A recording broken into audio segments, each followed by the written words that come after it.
everyone, welcome to today's video. Last week I went on the New Jersey Wool Walk, and when I did, I came back with this. It was one of the 189 skeins I came back with.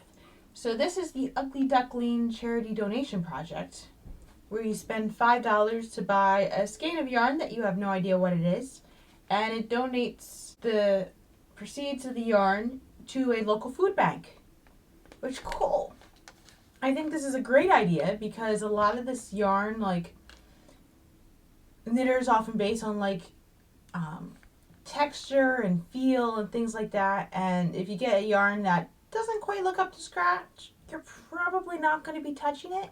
And this is a great way to make sure that that yarn gets used, but also to make it fun and also benefit the community. It's pretty amazing. For the store itself, I think this was from Knit Knot and Natter. I'll correct myself if I'm wrong on that. It's like more ways to give, bring back a hat or scarf to donate and receive a coupon. But I'm not going to make a hat or scarf. It's called Ugly Duckling. Obviously, I'm going to make a duck. So whatever yarn is in this bag, I'm going to make a duck from. I have not seen what the yarn is now, so right now is going to be the first moment I actually see said yarn. So let me open it up now.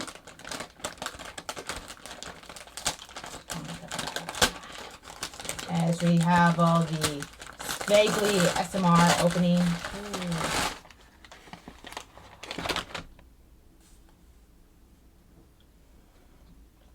This looks a lot better than I was expecting it to look like. This is Cascades yarn, Cherub Aran Wave. It's like a green and red mix. You can see why most people would not be attracted to this, just by the color wise, but it's a nylon acrylic mix. I was expecting some rough texture, bits and pieces going out. I was expecting the yarn itself to be wildly different textures, and no, it's just a normal skein and a texture that I love. It's not wool. Now that I've opened this up, I've got to commit to making a duck with this. So I've got a duck pattern that I'm going to follow. And this is a lot thinner than I was expecting it to be too. I was expecting this to be some bulky yarn, man. But I guess if you can make either a hat or a scarf with this, it wasn't going to be too bulky. I think I've got like a yellow yarn that would be perfect. Aha! I knew it was on the ground here somewhere. Yeah? Yeah, I'm liking how that looks. So I'm thinking if I use this to, well, they're not quite the same thicknesses as there's a bunch of. I've had this yarn for over a decade because it's so thin. Like, I remember bringing this to crochet in high school. That was a while ago.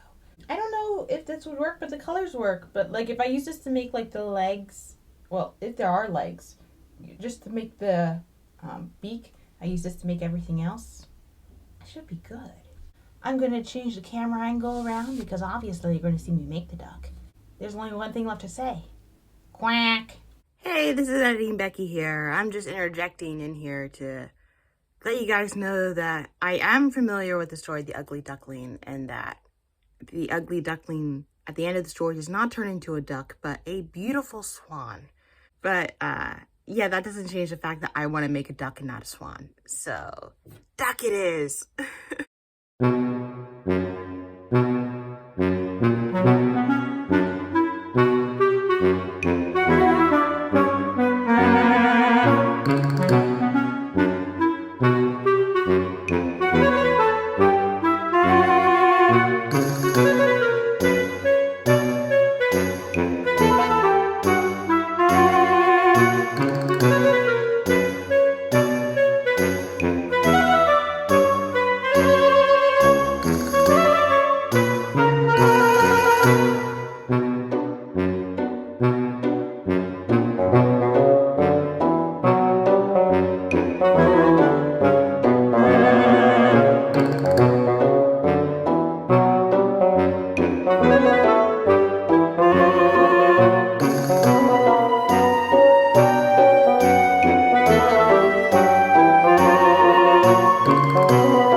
I just finished my little duck from the Ugly Duckling yarn, and I attempt to pick it up in the weirdest way, but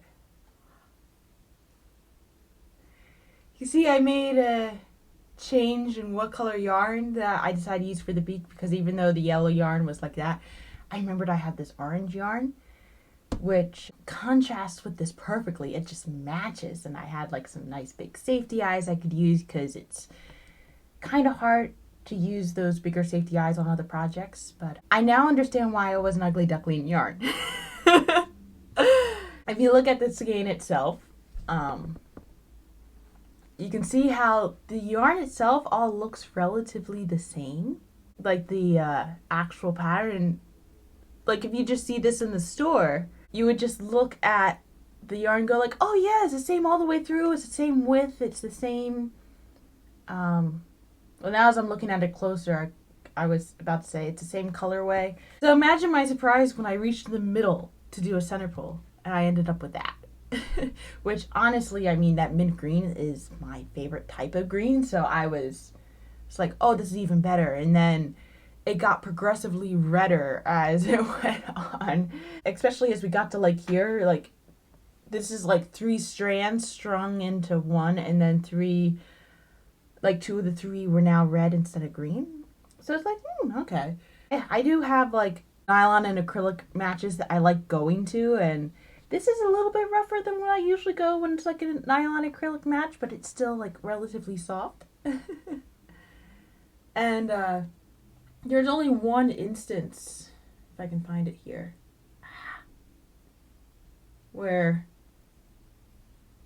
you can see, like the yarn itself had split. Now I could tell from the way that I was unwinding it that it wasn't rewound by human, like I was taking it from the way the machine wound it. So kudos on the shop owner for realizing that this was the perfect Ugly Duckling yarn. It was still an enjoyable yarn to work with, I'll give it that. Even though there was some texture differences, that wasn't so out of the way that I was like upset at how much it gotten, because sometimes that happens when I have the yarns with different textures. Although I am very glad that I bought it. Like, I am happier with this particular skein yarn because I bought it in a thing like this rather than choosing it for myself. And I do like how this turned out.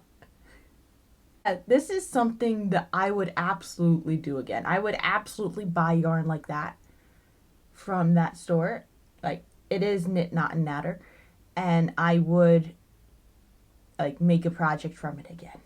I have a cute, adorable little friend. I have to think of a name for you. If you got a name for my duck, go ahead, leave a name in the comments. We'll try a name with D. We want it to be alliterative.